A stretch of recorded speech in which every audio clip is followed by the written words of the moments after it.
Segundo Samuel, capítulo 15. A conspiração de Absalão. Algum tempo depois, Absalão adquiriu uma carruagem, cavalos e uma escolta de 50 homens. Ele se levantava cedo e ficava junto ao caminho que levava à porta da cidade. Sempre que alguém trazia uma causa para ser decidida pelo rei, Absalão o chamava e perguntava de que cidade vinha. A pessoa respondia que era de uma das tribos de Israel. E Absalão dizia: a sua causa é válida e legítima, mas não há nenhum representante do rei para ouvi-lo. E Absalão acrescentava: quem me dera ser designado juiz desta terra? Todos os que tivessem uma causa ou uma questão legal viriam a mim, e eu lhes faria justiça. E sempre que alguém se aproximava dele para prostrar-se em sinal de respeito, Absalão estendia a mão, abraçava-o e beijava-o. Absalão agia assim com todos os israelitas que vinham pedir que o rei lhes fizesse justiça. Assim ele foi conquistando a lealdade dos homens de Israel. Ao final de 4 anos, Absalão disse ao rei: deixa-me ir a Hebrom para cumprir um voto que fiz ao Senhor. Quando teu servo estava em Gesur, na Síria, fez este voto, e se o Senhor me permitir voltar a Jerusalém, prestarei culto a ele em Hebrom. Vá em paz, disse o rei. E ele foi para Hebrom. Absalão enviou secretamente mensageiros a todas as tribos de Israel, dizendo: e assim que vocês ouvirem o som das trombetas, digam: Absalão é rei em Hebrom. Absalão levou 200 homens de Jerusalém. Eles tinham sido convidados e nada sabiam nem suspeitavam do que estava acontecendo. Depois de oferecer sacrifícios, Absalão mandou chamar Aitofel, da cidade de Gilo, conselheiro de Davi. A conspiração ganhou força, e cresceu o número dos que seguiam Absalão. A fuga de David. Então um mensageiro chegou e disse a Davi: os israelitas estão com Absalão. Em vista disso, Davi disse aos conselheiros que estavam com ele em Jerusalém: vamos fugir, caso contrário não escaparemos de Absalão. Se não partirmos imediatamente ele nos alcançará, causará a nossa ruína e matará o povo à espada. Os conselheiros do rei lhe responderam: teus servos estão dispostos a fazer tudo o que o rei, nosso senhor, decidir. O rei partiu, seguido por todos os de sua família, deixou, porém, 10 concubinas para tomarem conta do palácio. Assim, o rei partiu com todo o povo. Pararam na última casa da cidade.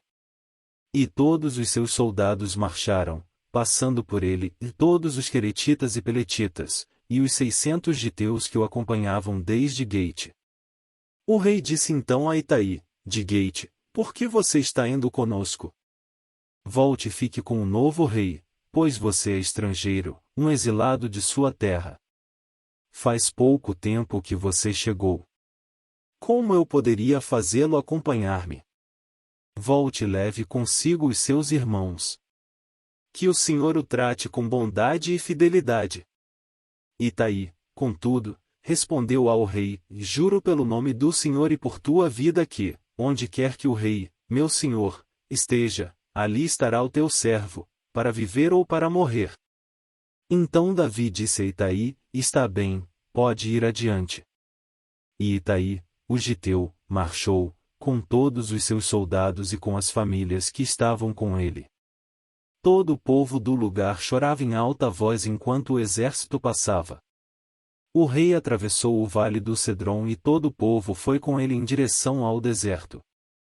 Zadok também estava lá e com ele todos os levitas que carregavam a arca da aliança de Deus. Abiatar também estava lá. Puseram no chão a arca de Deus até que todo o povo saísse da cidade. Então o rei disse a Zadok: leve a arca de Deus de volta para a cidade. Se o Senhor mostrar benevolência a mim, ele me trará de volta e me deixará ver a arca e o lugar onde ela deve permanecer. Mas, se ele disser que já não sou do seu agrado, aqui estou. Faça ele comigo a sua vontade. Disse ainda o rei ao sacerdote Zadok: fique alerta. Volte em paz para a cidade, você, Aimaas, seu filho, e Jonatas, filho de Abiatar.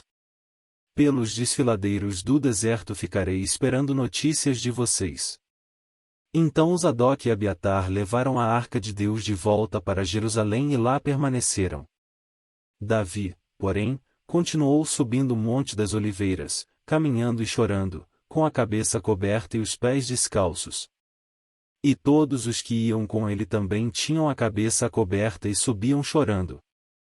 Quando informaram a Davi que Aitofel era um dos conspiradores que apoiavam Absalão, Davi orou: ó Senhor, transforma em loucura os conselhos de Aitofel.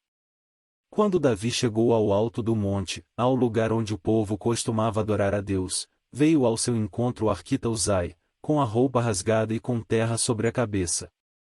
E Davi lhe disse: não adianta você vir comigo. Mas, se voltar à cidade, poderá dizer a Absalão: estarei a teu serviço, ó rei. No passado estive a serviço de teu pai, mas agora estarei a teu serviço. Assim você me ajudará, frustrando o conselho de Aitofel. Os sacerdotes Zadok e Abiatar estarão lá com você. Informe-os do que você souber no palácio. Também estão lá os 2 filhos deles, Ahimaás e Jonatas. Por meio deles me informe de tudo o que você ouvir. Uzai, amigo de Davi, chegou a Jerusalém quando Absalão estava entrando na cidade.